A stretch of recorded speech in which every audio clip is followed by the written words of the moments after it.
Let's do lunch money. That's the most important thing of the day. Polina, hello, welcome. How are you? Nice to see you. The more I listen to you do these ads, the more I'm like, we really wouldn't have been friends in high school, would we? Hey, listen, if you want a great ad read, I got you. Who would have ripped off their pants like that at the strip club? Literally every single JV basketball player or middle schooler. I've never seen that before. Because, I hate to break it to you, you were a nerd. You were in the library. There's no breakaway pants in the library. Y'all had pencils behind your ear and little pen protectors in your pocket. Pen in my Exactly. While you were doing that, I was out on the basketball court dribbling off my toes. Don't worry. Guys, these hoodies, these Trillionaire Energy hoodies are so exclusive, I don't even have one. A couple people are saying they still have pairs of the breakaway pants. Oh my God. It's every guy in the like literally, that was the thing. If you don't know about it, you're not athletic. Should I get some? Let's go. State of crypto. What's up? You don't want me getting those windbreakers. Okay. Andreessen Horowitz, which is A16Z, the notable venture capital firm, has released its inaugural State of Crypto report that includes cyclical information relevant to the current downturn. Anthony. I'm listening. Sorry. Somebody just texted me something important. God, if it's not me, it's not important.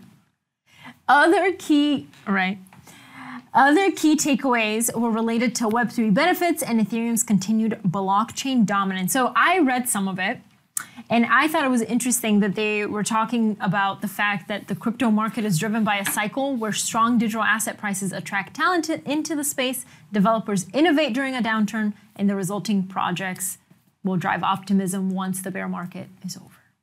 Bitcoin's marketing department is the price. Very important detail.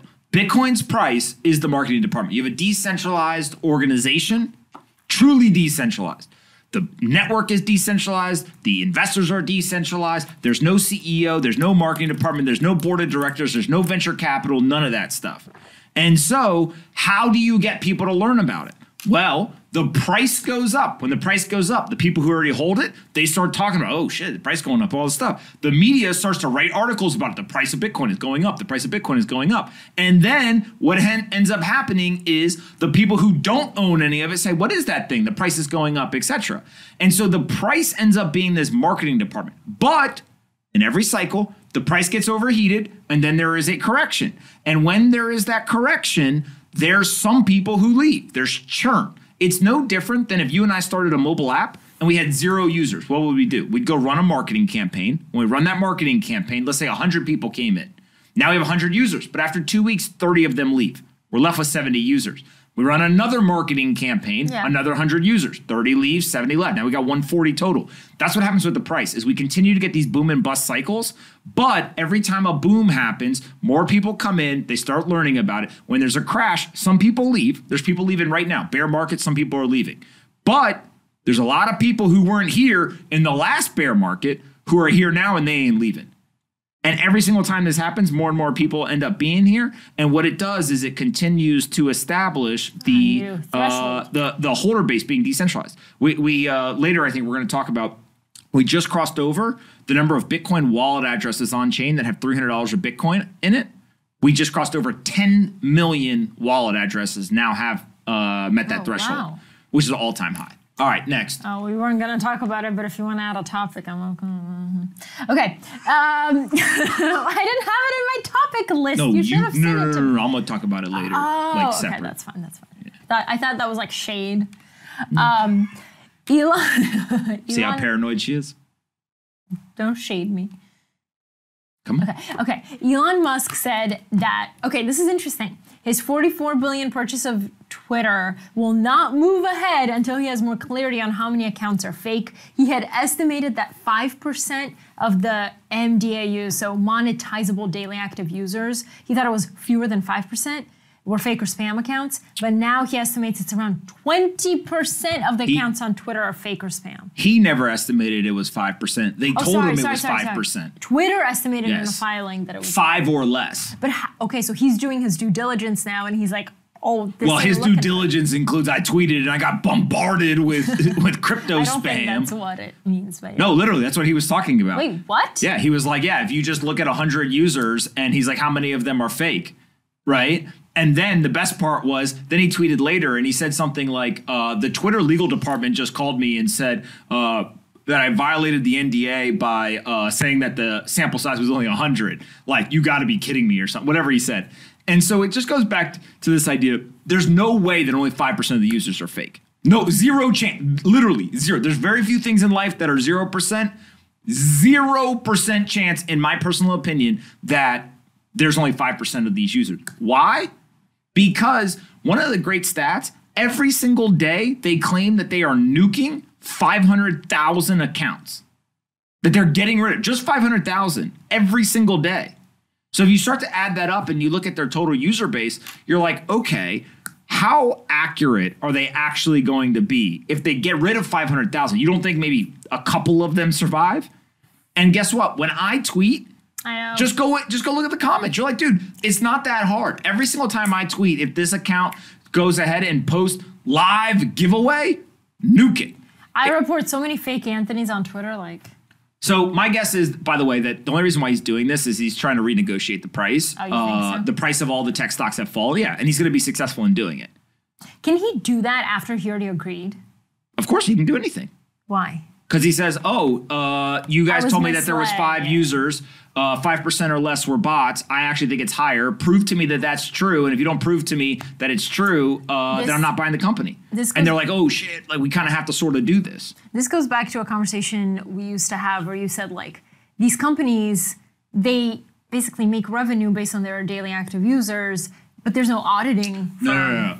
So, yes, to a degree. But the revenue is audited. So yes, I'm talking about the whole idea is that companies like Twitter are valued on one of two things, and sometimes both things: finances and user metrics. Yep. And the finances are, we train CPAs.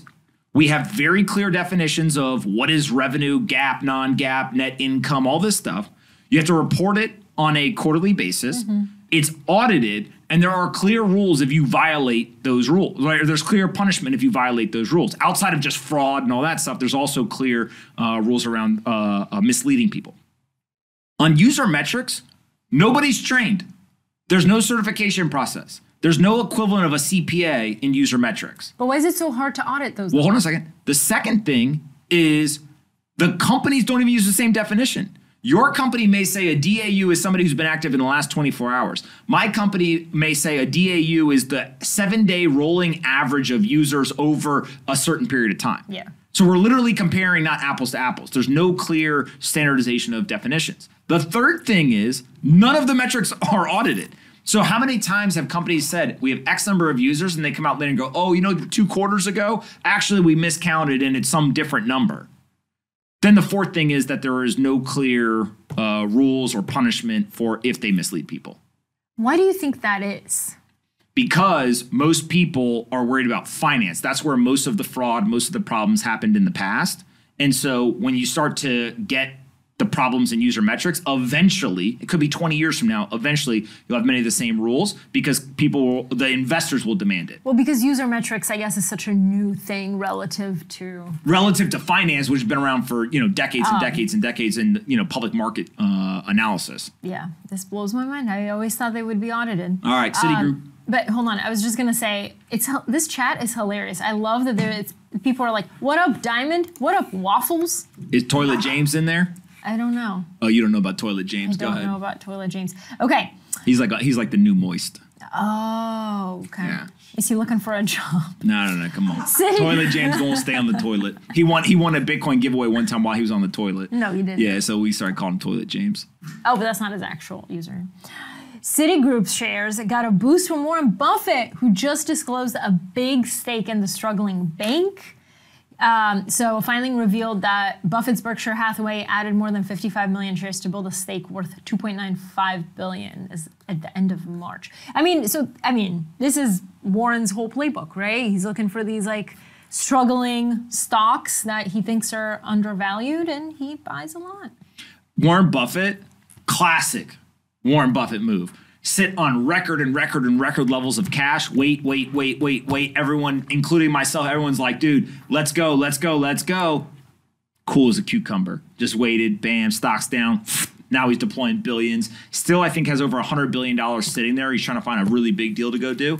But he has started to much more aggressively deploy capital. And this is just what he does. He just waits till things are so oversold. He'll buy them. It'll recover. And he's a genius.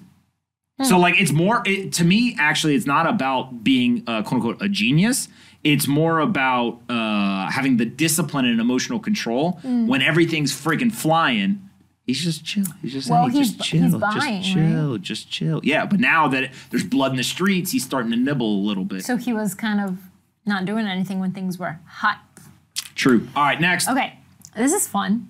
Ubereats is now testing autonomous food delivery in LA, and it's collaborating with 2 companies to make it happen. Motional, which is an autonomous vehicle company, and Serve Robotics, which is an autonomous sidewalk delivery company. Is this? It's not.